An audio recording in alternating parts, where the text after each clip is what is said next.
तो आइए सुनते हैं मुंशी प्रेमचंद की कहानियों का संग्रह मानसरोवर भाग 2 की और एक कहानी जिसका नाम है उन्माद।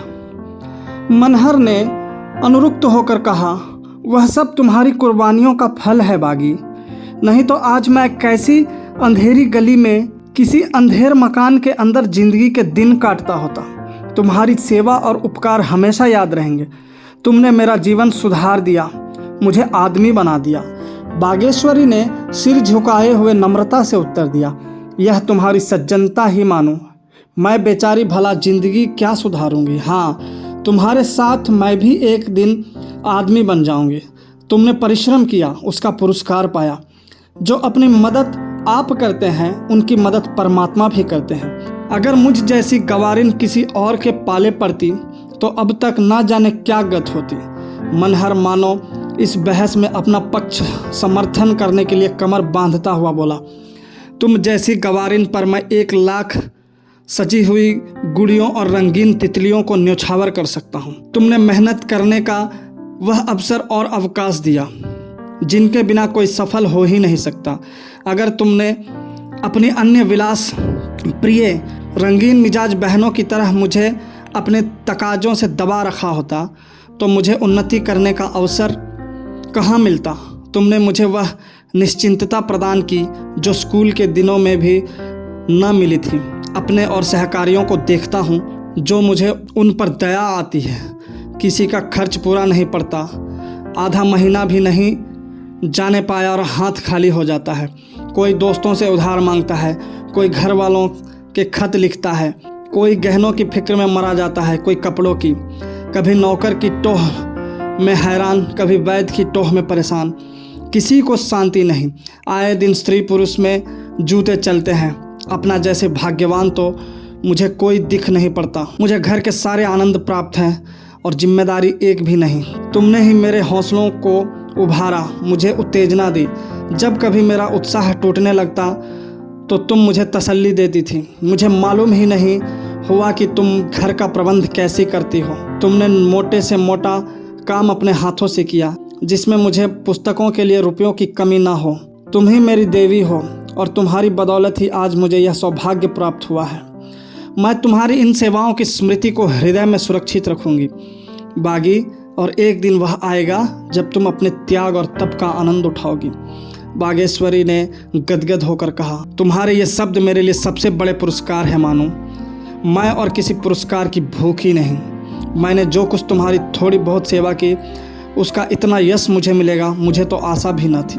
मनहर नाथ का हृदय इस समय उदार भावों से उमड़ा हुआ था। वह जो बहुत ही अल्पभाषी, कुछ रूखा आदमी था और शायद बागेश्वरी के मन में उनकी सुशक्तता पर दुखी भी हुआ हो, पर इस समय सफलता के नशे ने उसकी वाणी में पर से लगा दिए थे। बोला, जिस समय मेरे विवाह की बातचीत हो रही थी मैं बहुत शंकित था। समझ गया कि मुझे कुछ होना था, हो चुका। अब मुझे सारी उम्र देवी जी की नाजबरदारी में गुजरेगी। बड़े बड़े अंग्रेज विद्वानों की पुस्तकें पढ़ने से मुझे भी विवाह से घृणा हो गई थी। मैं इसे प्रेम कैद समझने लगा था जो आत्मा और बुद्धि की उन्नति का द्वार बंद कर देती है। मगर 2 ही 4 मास के बाद मुझे अपनी भूल मालूम हुई। मुझे मालूम हुआ कि सुभार्या स्वर्ग की सबसे विभूति है जो मनुष्य को उज्जवल और पूर्ण बना देती है, जो आत्मोन्नति का मूल मंत्र है। मुझे मालूम हुआ कि विवाह का उद्देश्य भोग नहीं, आत्मा का विकास है। बागेश्वरी यह नम्रता और सहन न कर सकी। वह किसी बात के बहाने से उठकर चली गई। मनहर और बागेश्वरी का विवाह हुए 3 साल गुजरे थे। मनहर उस समय एक दफ्तर में क्लर्क था। सामान्य युवकों की भांति उसे भी जासूसी उपन्यासों से बहुत प्रेम था। धीरे धीरे उसे जासूसी का शौक हुआ। इस विषय में उसने बहुत सा साहित्य जमा किया और बड़े मनोयोग से उनका अध्ययन किया। इसके बाद उसने उस विषय पर स्वयं एक किताब लिखी। रचना में उसने ऐसी विलक्षण विवेचना शक्ति का परिचय दिया। शैली भी इतनी रोचक थी कि जनता ने उसे हाथों हाथ लिया। इस विषय पर वह सर्वोत्तम ग्रंथ था। देश में धूम मच गई, यहाँ तक कि इटली और जर्मनी जैसे देशों से उसके पास प्रशंसा पत्र आए और इस विषय की पत्रिकाओं में अच्छी अच्छी आलोचनाएं निकली। अंत में सरकार ने भी अपनी गुणग्राहकता का परिचय दिया। उसे इंग्लैंड जाकर इस कला का अभ्यास करने के लिए वृत्ति प्रदान की और यह सब कुछ बागेश्वरी की सत्प्रेरणा का शुभ फल था। मनहर की इच्छा थी कि बागेश्वरी भी साथ चले, पर बागेश्वरी उनके पांव की बेड़ी न बनना चाहती थी। उसने घर रहकर सास ससुर की सेवा करना ही उचित समझा। मनहर के लिए इंग्लैंड एक दूसरी ही दुनिया थी, जहां उन्नति के मुख्य साधनों में एक रूपवती पत्नी का होना भी था। अगर पत्नी रूपवती है, चपल है, चतुर है, अब वह उन्नति के शिखर पर पहुंच सकता है। मनोयोग और तपस्या के बूते पर नहीं, पत्नी के प्रभाव और आकर्षण के तेज पर। उस संसार में रूप और लावण्य व्रत के बंधनों से मुक्त एक अबाध संपत्ति थी। जिसने किसी रमणी को प्राप्त कर लिया, उसकी मानो तकदीर खुल गई। यदि कोई सुंदरी तुम्हारी सहधर्मिणी नहीं है तो तुम्हारा सारा उद्योग, सारी कार्यपटुता निष्फल है। कोई तुम्हारा पुरुषाहल ना होगा। अतएव वहाँ लोग रूप का व्यापारिक दृष्टि से देखते थे। साल ही भर के अंग्रेजी समाज के संसर्ग ने मनहर की मनोवृत्तियाँ में क्रांति पैदा कर दी। उसके मिजाज में संसारिकता का इतना प्राधान्य हो गया कि कोमल भावों के लिए वहाँ स्थान ही न रहा। बागेश्वरी उसके विद्याभ्यास में सहायक होती थी, पर उसे अधिकार और पद की ऊंचाइयों पर न पहुंचा सकती थी। उसके त्याग और सेवा का महत्व भी अब मनहर की निगाहों में कम होता जा रहा था।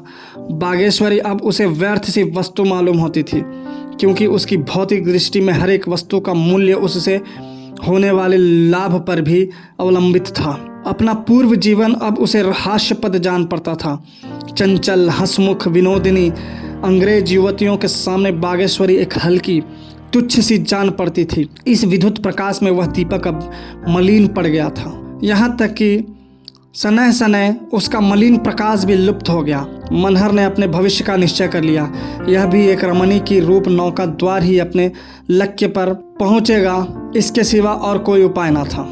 रात के 9 बजे थे। मनहर लंदन के एक फैशनेबल रेस्टोरेंट में बना ठना बैठा था। उसका रंग, रूप और ठाट बाट देखकर सहसा यह कोई नहीं कह सकता था कि अंग्रेज नहीं है। लंदन में भी उसके सौभाग्य ने उसका साथ दिया था। उसने चोरी के कई गहरे मामलों का पता लगा दिया था, इसलिए धन और यश दोनों ही मिल रहा था। वह अब यहाँ के भारतीय समाज का एक प्रमुख अंग बन गया था, जिसके आतिथ्य और सौजन्य की सभी सराहना करते थे। उसका लबो लहजा भी अंग्रेजों से मिलता जुलता था।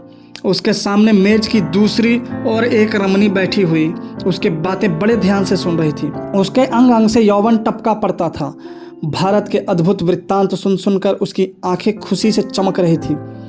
मनहर चिड़िया के सामने दाने बिखेर रहा था। मनहर, विचित्र देश है जेनी, अत्यंत विचित्र।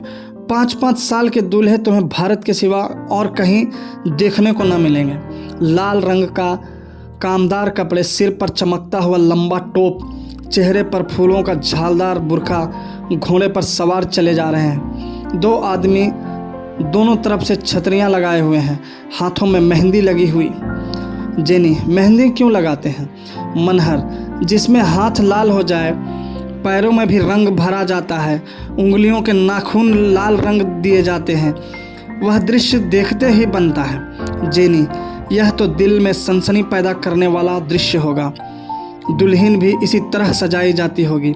मनहर, इससे कई गुना अधिक। सिर से पांव तक सोने चांदी के जेवरों से लदी हुई।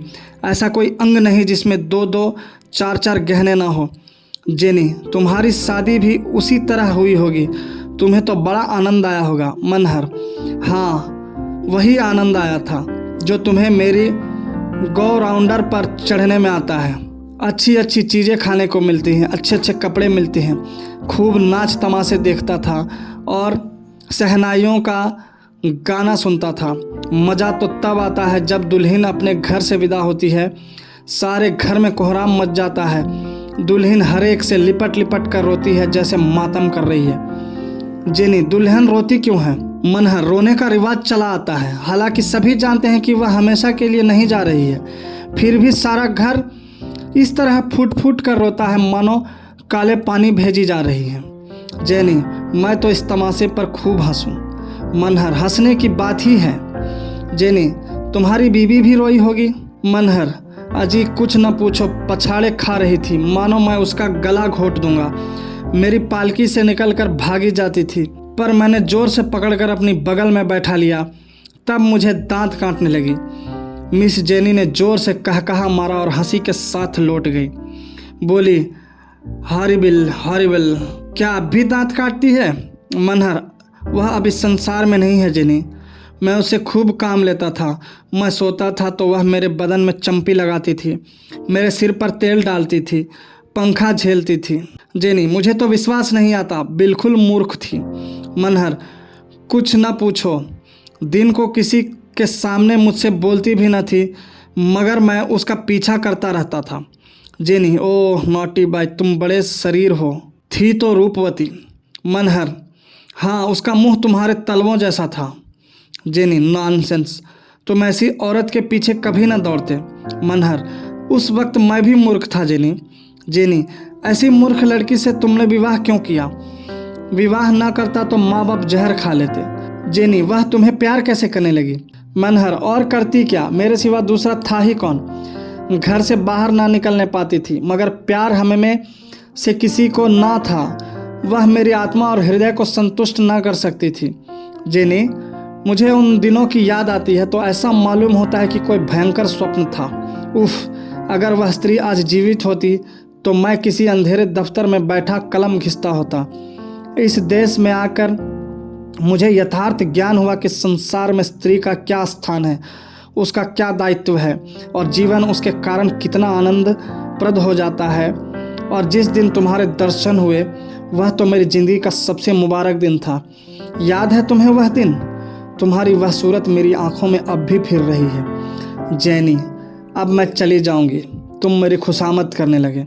भारत के मजदूर दल सचिव थे लॉर्ड बार्बर और उनके प्राइवेट सेक्रेटरी थे मिस्टर कावड। लॉर्ड बार्बर भारत के सच्चे मित्र समझे जाते थे। जब कंजर्वेटिव और लिबरल दलों का अधिकार था तो लॉर्ड बार्बर भारत की बड़ी जोरों से वकालत करते थे। वह इन मंत्रियों पर ऐसे ऐसे कटाक्ष करते थे कि उन बेचारों का कोई जवाब न सूझता। एक बार वह हिंदुस्तान आए थे और यहाँ की कांग्रेस में शरीक भी हुए थे। उस समय उनकी उदार वक्ताओं ने समस्त देश में आशा और उत्साह की एक लहर दौड़ी थी।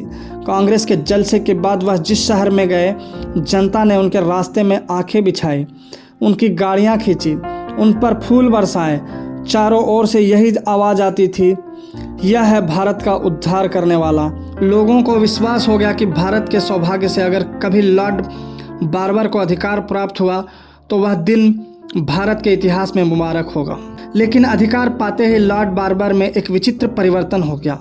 उनके सारे सद्भाव, उनकी उदारता, न्यायपरायणता, सहानुभूति, ये सभी अधिकार के भंवर में पड़ गए और अब लॉर्ड बार्बर उनके पूर्वाधिकार के व्यवहार में लेस मात्र भी अंतर न था। वह भी वही कर रहे थे जो उनके पहले के लोग कर चुके थे। वही दमन था, वही जातिगत अभिमान, वही कट्टरता, वही संकीर्णता। देवता के अधिकार के सिंहासन पर पांव रखते ही अपना देवत्व खो बैठा था। अपने 2 साल के अधिकार काम में उन्होंने सैकड़ों ही अफसर नियुक्त किए थे, पर उनमें एक भी हिंदुस्तानी न था। भारतवासी निराश हो होकर उन्हें डाई हार्ट धन का उपासक और साम्राज्यवाद का पुजारी कहने लगे थे। यह खुला हुआ रहस्य था कि जो कुछ करते थे मिस्टर कावड करते थे। हक यह था कि लॉर्ड बार्बर की नीयत के इतने शेर थे जितने दिल के कमज़ोर।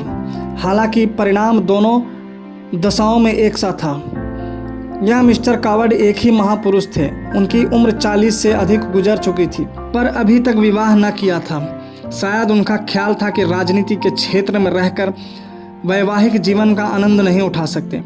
वास्तव में नवीनता के मधुप थे। उन्हें नित्य नए विनोद और आकर्षण, नित्य नए विलास और उल्लास की टोह रहती थी। दूसरों के लगाए हुए बाग की सैर करके चित्त को प्रसन्न कर लेना इससे कहीं सरल था कि अपना बाग आप लगाएं और उसकी रक्षा और सजावट में अपना सिर खपाएं। उनको व्यवहारिक और व्यापारिक दृष्टि में यह लटका उससे कहीं आसान था। दोपहर का समय था। मिस्टर कावट नाश्ता करके सिगार पी रहे थे कि मिस जेनी रोज के आने की खबर हुई। उन्होंने तुरंत आईने के सामने खड़े होकर अपनी सूरत देखी, बिखरे हुए बालों को संवारा। बहुमूल्य इत्र, मला और मुख से स्वागत की साहस छवि दर्शाते हुए कमरे से निकलकर मिस रोज से हाथ मिलाया। जेनी ने कमरे में कदम रखते ही कहा, अब मैं समझ गई कि क्यों कोई सुंदरी तुम्हारी बात नहीं पूछती। आप अपने वादों को पूरा करना नहीं जानते। मिस्टर कावर्ड ने जेनी के लिए एक कुर्सी खींचते हुए कहा, मुझे बहुत खेद है मिस रोज कि मैं कल अपना वादा पूरा न कर सका। प्राइवेट सेक्रेटरियां का जीवन कुत्तों के जीवन से भी है। बार बार चाहता था कि दफ्तर से उठो, पर एक न एक कॉल ऐसा आ जाता था कि फिर रुक जाना पड़ता था। मैं तुमसे क्षमा मांगता हूँ जेनी, मैं तुम्हें तलाश करती रही। जब तुम ना मिले तो मेरा जी खट्टा हो गया। मैं और किसी के साथ नहीं नाची। अगर तुम्हें नहीं जाना था तो मुझे निमंत्रण पत्र क्यों दिलाया था? कावर्ड ने जेनी को सिगार भेंट करते हुए कहा, तुम मुझे लज्जित कर रही हो जेनी। मेरे लिए इससे ज़्यादा खुशी की और क्या बात हो सकती थी कि तुम्हारे साथ नाचता। एक पुराना बैचलर होने पर भी मैं उस आनंद की कल्पना कर सकता हूँ। बस समझ लो कि तड़प तड़प कर रह जाता था। जेनी ने कठोर मुस्कान के साथ कहा, तुम इसी योग्य हो कि बैचलर बने रहो, यही तुम्हारी सजा है। कावर्ड ने अनुरुक्त होकर उत्तर दिया, तुम बड़ी कठोर हो जेनी। तुम ही क्या, रमणियाँ सभी कठोर होती हैं। मैं कितनी परवस्ता दिखाऊं, तुम्हें विश्वास ना होगा। मुझे यह अरमान ही रह गया कि कोई सुंदरी मेरे अनुराग और लगन का आदर करती। जेनी, तुमसे अनुराग हो भी तो रमणियाँ ऐसे बहानेबाजों को मुंह नहीं लगाती। कावर्ड फिर बहानेबाज कहा, मजबूर क्यों नहीं कहती? जेनी, मैं किसी की मजबूरी को नहीं मानती। मेरे लिए यह हर्ष और गौरव की बात नहीं हो सकती कि आपको जब अपने सरकारी, अर्ध सरकारी और गैर सरकारी कामों से अवकाश मिले तो आप मेरा मन रखने के लिए एक क्षण के लिए अपने कोमल चरणों को कष्ट न दें। मैं दफ्तर और काम के हीले नहीं सुनना चाहती, इसी कारण तुम अब तक झींक रहे हो। कावर्ड ने गंभीर भाव से कहा, तुम मेरे साथ अन्याय कर रही हो जेनी।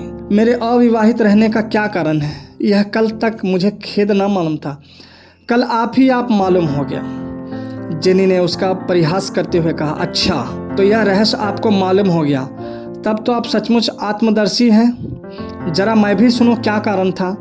कावर्ड ने उत्साह के साथ कहा, अब तक कोई सुंदरी ना मिली थी जो मुझे उन्मत्त कर सकती। जेनी ने कठोर परिहास के साथ कहा, मेरा ख्याल था कि दुनिया में ऐसी औरत पैदा ही नहीं हुई जो तुम्हें उन्मत्त कर सकती। तुम उन्मत्त बनना चाहते हो, उन्मत्त बनना नहीं चाहते। कावर्ड, तुम बड़ा अत्याचार करती हो जेनी, अपने उन्माद को प्रमाण देना चाहते हो। कावर्ड, हृदय से जेनी, मैं इस अवसर की ताक में बैठा हूँ। उसी दिन शाम को जेनी ने मनहर से कहा, तुम्हारे सौभाग्य पर बधाई, तुम्हें वह जगह मिल गई। मनहर ने उछल कर बोला, सच?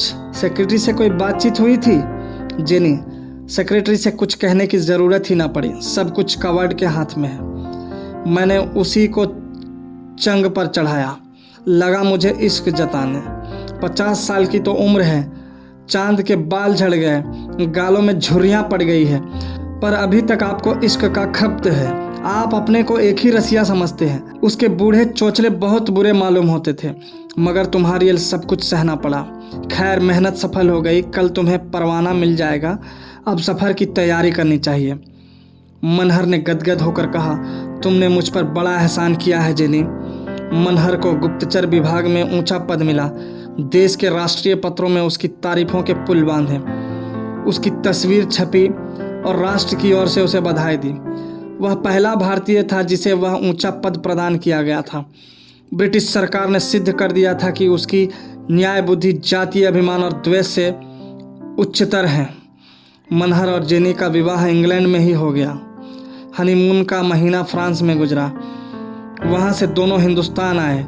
मनहर का दफ्तर बम्बई में था, यहीं दोनों एक होटल में रहने लगे।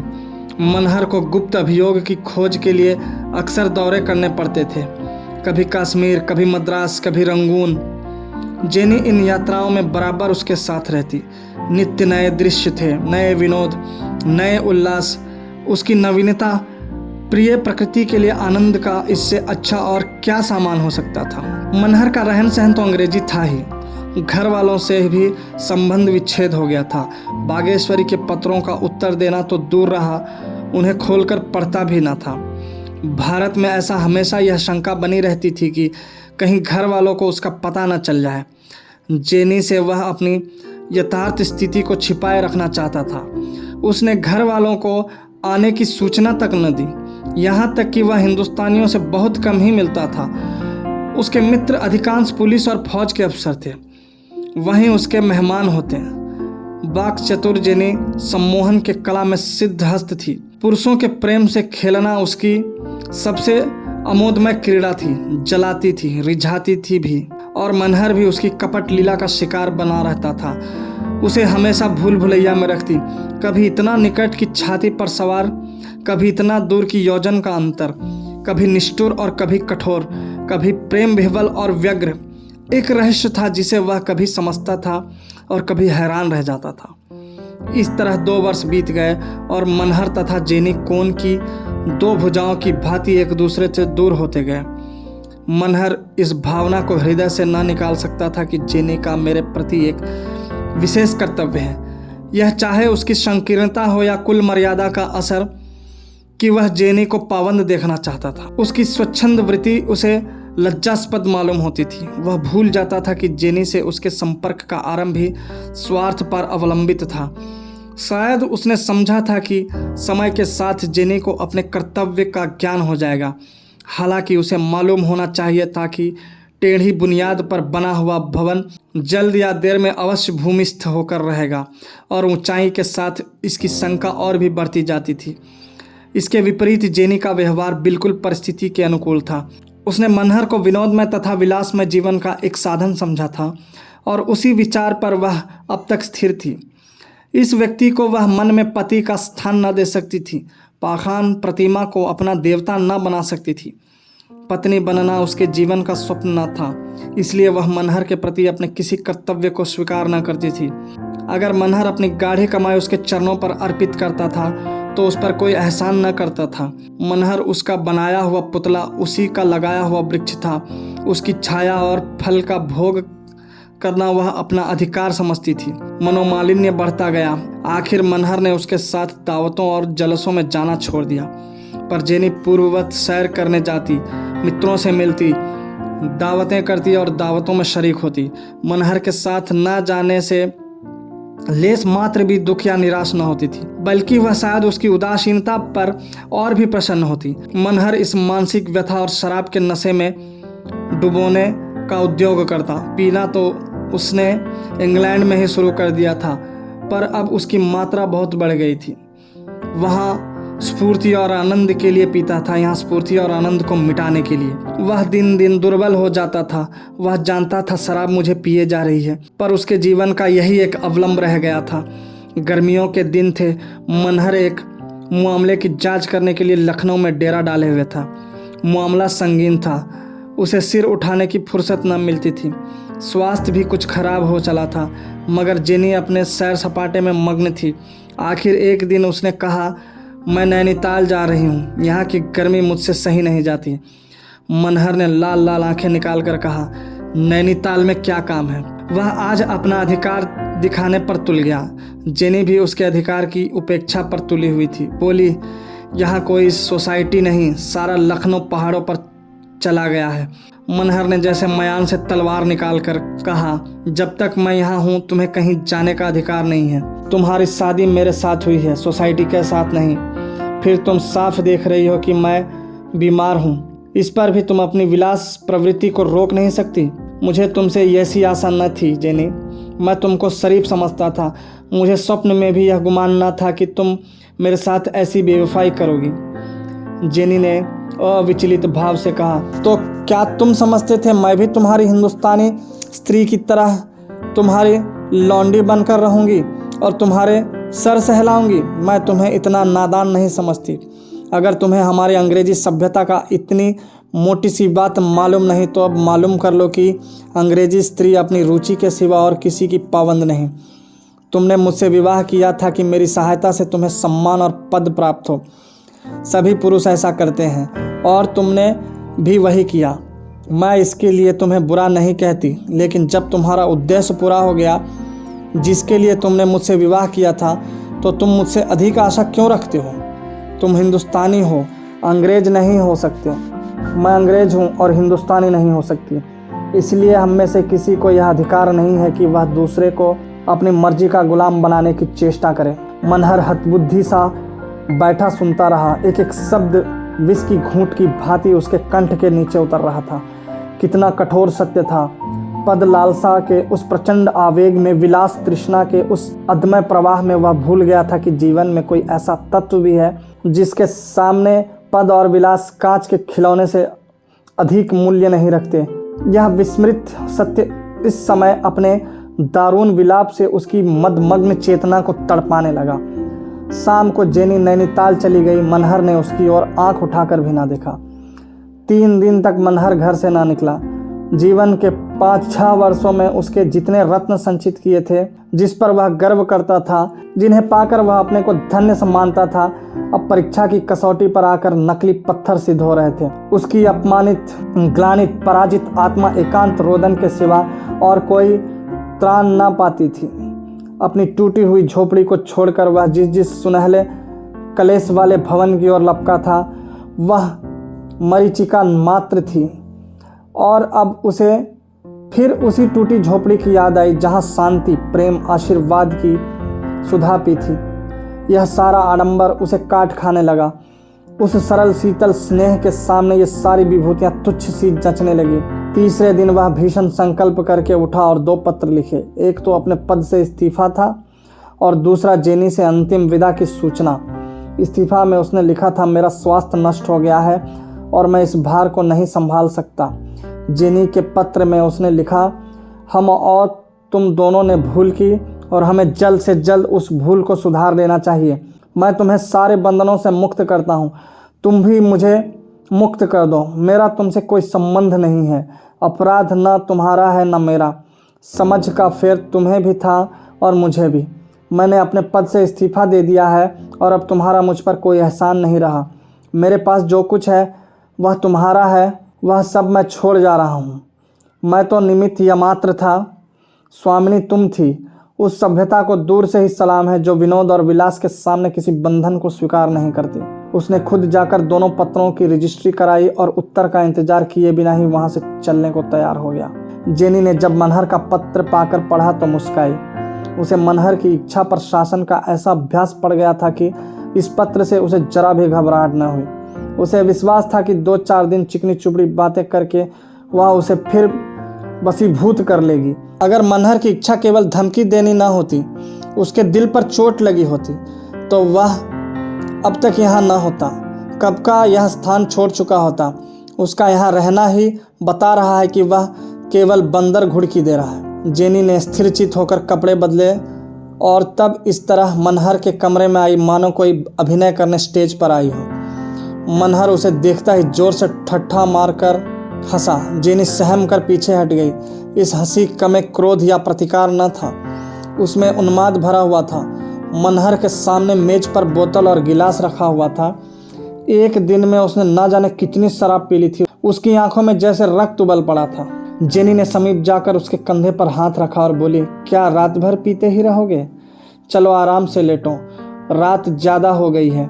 घंटों से बैठी तुम्हारा इंतजार कर रही हूँ। तुम इतने निष्ठुर तो कभी ना थे। मनहर खोया हुआ सा बोला, तुम कब आ गई बागी? देखो मैं कब से तुम्हें पुकार रहा हूँ। चलो आज सैर कराएं। उसी नदी के किनारे तुम अपना वही प्यारा गीत सुनाना जिसे सुनकर मैं पागल हो जाता हूँ। क्या कहती हो? मैं बेमुरव्वत हूँ। यह तुम्हारा अन्याय है बागी। मैं कसम खाकर कहता हूँ ऐसा एक दिन भी नहीं गुजरा जब तुम्हारी याद ने मुझे रुलाया हो। जिनी ने उसका कंधा हिलाकर कहा, तुम यह क्या उलझुल बक रहे हो? बागी यहाँ कहाँ है? मनहर ने उसकी ओर अपरिचित भाव से देखकर कहा। कुछ कहा, फिर जोर से हंसकर बोला, मैं यह ना मानूंगा बागी। तुम्हें मेरे साथ चलना होगा। वहाँ मैं तुम्हारे लिए फूलों की एक माला बनाऊंगा। जेनी ने समझा यह शराब बहुत पी गए हैं, बकझक कर रहे हैं। इनसे इस वक्त कुछ बातें करना व्यर्थ है। चुपके से कमरे से बाहर चली गई। उसे जरा सी शंका हुई थी, यहाँ उसका मूलोच्छेद हो गया। जिस आदमी को अपनी वाणी पर अधिकार नहीं, वह इच्छा पर क्या अधिकार रख सकता है? उस घड़ी से मनहर घर वालों की रट सी लग गई। कभी बागेश्वरी को पुकारता, कभी अम्मा को, कभी दादा को। उसका आत्मा अतीत में विचरित रहती। उस अतीत में जब जेनी ने काली छाया की भांति प्रवेश न किया था और बागेश्वरी अपने सरल व्रत से उसके जीवन में प्रकाश फैलाती रहती थी। दूसरे दिन जेनी ने जाकर कहा, तुम इतनी शराब क्यों पीते हो? देखते नहीं तुम्हारी क्या दशा हो रही है। मनहर ने उसकी ओर आश्चर्य से देखकर कहा, तुम कौन हो? जेनी, क्यों मुझे नहीं पहचानते हो? इतना जल्दी भूल गए? मनहर, मैंने तुम्हें कभी नहीं देखा, मैं तुम्हें नहीं पहचानता। जेनी ने और अधिक बातचीत न की। उसने मनहर के कमरे से शराब की बोतलें उठवा ली और नौकरों की ताकीद कर दी कि उसे एक घूंट भी शराब ना दी जाए। उसे अब कुछ संदेह होने लगा था, क्योंकि मनहर की दशा उससे कहीं शंकाजनक थी जितनी वह समझती थी। मनहर का जीवित और स्वस्थ रहना उसके आवश्यक था। इसी घोड़े पर बैठकर वह शिकार खेलती थी। घोड़े के बगैर शिकार का आनंद कहाँ। मगर एक सप्ताह हो जाने पर भी मनहर की मानसिक दशा में कोई अंतर न हुआ। न मित्रों को पहचानता था, न नौकरों को। पिछले 3 वर्षों का जीवन एक स्वप्न की भांति मिट गया था। 7वें दिन जेनी सिविल सर्जन को लेकर आई तो मनहर का कहीं पता न था। 5 साल के बाद बागेश्वरी का लुटा हुआ सुहाग फिर चेता। माँ बाप पुत्र के वियोग में रो रो कर अंधे हो चुके थे। बागेश्वरी निराशा में भी आस बांधे बैठी हुई थी। उसका मायका संपन्न था, बार बार बुलावे आते, बाप आया, भाई आया, पर धैर्य और व्रत की देवी घर से न टली। जनबहार जब मनहर भारत आया तो बागेश्वरी ने सुना कि वह विलायत से एक मेम लाया है। फिर भी उसे आशा थी कि वह आएगा, लेकिन उसकी आशा पूरी न हुई। फिर उसने सुना वह ईसाई हो गया है, आचार विचार त्याग दिया है। तब उसने माथा ठोक लिया। घर की अवस्था दिन दिन बिगड़ने लगी। वर्षा बंद हो गई और सागर सूखने लगा। घर बिका, कुछ जमीन थी वह बिकी, फिर गहनों की बारी आई। यहाँ तक कि वह केवल आकाशीय वृत्त थी। कभी चूल्हा जला, कभी ठंडा पड़ा रहा। एक दिन संध्या समय वह कुएं पर पानी भरने गई थी कि एक थका हुआ जीर्ण विपत्ति का मारा जैसा आदमी आकर कुएं की जगत पर बैठ गया। बागेश्वरी ने देखा तो मनहर। उसने तुरंत घूंघट बढ़ा लिया। आंखों पर विश्वास न हुआ, फिर भी आनंद और विस्मय से हृदय में फुरेरियां उड़ने लगी। रस्सी और कलसा कुएं पर छोड़कर लपकू हुई घर आई और सास से बोली, अम्मा जी, जरा कुएं पर जाकर देखो कौन आया है। सास ने कहा, तू पानी लाने गई थी या तमाशा देखने? घर में एक बूंद पानी नहीं है। कौन आया है कुएं पर? चलकर देख लो ना। कोई सिपाही प्यादा होगा, अब उसके सिवा और कौन आने वाला है? कोई महाजन तो नहीं है? नहीं अम्मा, तुम चली क्यों नहीं चलती? बूढ़ी माता भांति भांति की शंकाएं करती हुई कुएं पर पहुंची तो मनहर दौड़कर उनके पैरों से लिपट गया। माता ने उसे छाती से लगाकर कहा, तुम्हारी यह दशा है मानो? क्या बीमार है? असबाब कहाँ है? मनहर ने कहा, पहले कुछ खाने को दो अम्मा, बहुत भूखा हूँ। मैं बड़ी दूर से पैदल चला आ रहा हूँ। गांव में खबर फैल गई कि मनहर आया है। लोग उसे देखने दौड़े। किस ठाठ से आया है? बड़े ऊंचे पद पर है, हजारों रुपए पाता है। अब उसके ठाठ का क्या पूछना, मेम भी साथ आई है या नहीं। मगर जब आकर देखा तो आफत का मारा आदमी, फटे हाल कपड़े, तार तार बाल बढ़े हुए जैसे जेल से आया हो। प्रश्नों की बौछार होने लगी। हमने तो सुना था तुम किसी ऊंचे पद पर हो।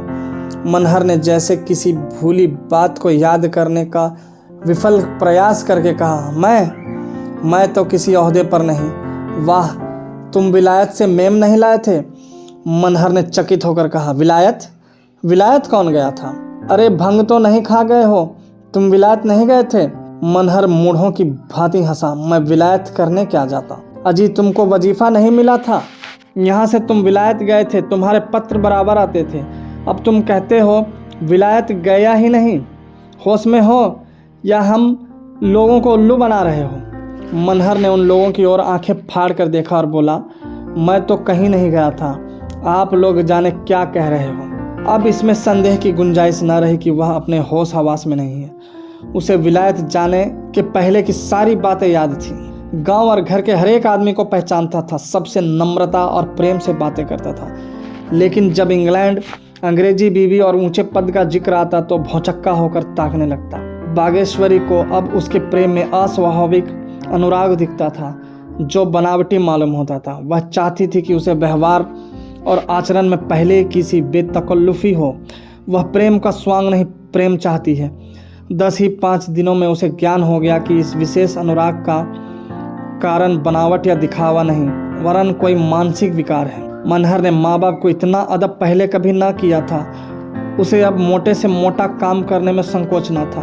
वह जो बाजार से साग भाजी लाने में अपना अनादर समझता था, अब कुएं से पानी खींचता, लकड़ियां फाड़ता और घर में झाड़ू लगाता था। और अपने ही घर में नहीं, सारे मोहल्ले में उसकी सेवा और नम्रता का चर्चा होती। एक बार मोहल्ले में चोरी हुई। पुलिस ने बहुत दौड़ धूप की, पर चोर का पता न चला। मनहर ने चोर का पता ही नहीं लगा दिया, बल्कि माल भी बरामद करा दिया। इससे आसपास के गांवों और मोहल्ले में उसका यश फैल गया। कोई चोरी हो जाती थी तो लोग उसके पास दौड़े आते थे और अधिकांश उद्योग सफल भी होते थे। इस तरह उसकी जीविका की एक व्यवस्था हो गई। वह अब बागेश्वरी का गुलाम था। उसी की दिलजोई और सेवा में उसके दिन कटते थे। अगर उसमें विकार या बीमारी का कोई लक्षण था तो इतना ही। यही सनक उसे सवार हो गई थी। बागेश्वरी को उसकी दशा पर दुख होता था, पर उसकी यह बीमारी उस स्वास्थ्य से अधिक उसे प्रिय थी, जब वह उसकी बात भी न पूछता था। 6 महीनों के बाद एक दिन जेनी मनहर का पता लगाती हुई आ पहुंची। हाथ में जो कुछ था वह सब उड़ा चुकने के बाद अब उसे किसी आश्रय की खोज थी। उसके चाहने वालों में कोई ऐसा न था जो उसकी आर्थिक सहायता करता। शायद अब जेनी को कुछ ग्लानि भी होती थी। वह अपने किए पर लज्जित थी। द्वार पर हॉर्न की आवाज़ सुनकर मनहर बाहर निकला और इस प्रकार जेनी को देखने लगा मानो उसे कभी देखा ही नहीं। जेनी ने मोटर से उतरकर उससे हाथ मिलाया और अपनी बीती सुनाने लगी। तुम इस तरह मुझसे छिपकर क्यों चले आए और फिर आकर एक पत्र भी नहीं लिखा? आखिर मैंने तुम्हारे साथ क्या बुराई की थी? फिर मुझमें कोई बुराई देखी थी तो तुम्हें चाहिए था कि मुझे सावधान कर देते। छिपकर चले आने से क्या फ़ायदा हुआ? ऐसी अच्छी जगह मिल गई थी, वह भी हाथ से निकल गई।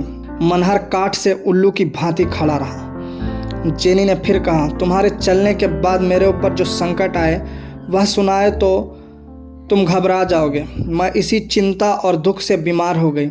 तुम्हारे बगैर मेरी जीवन निरर्थक हो गया है। तुम्हारा चित्र देखकर मन को ढाढ़स देती थी। तुम्हारे पत्रों को आदि से अंत तक पढ़ना मेरे लिए सबसे मनोरंजक विषय था। तुम मेरे साथ चलो। मैंने एक डॉक्टर से बातचीत की है, वह मस्तिष्क के विकारों का डॉक्टर है।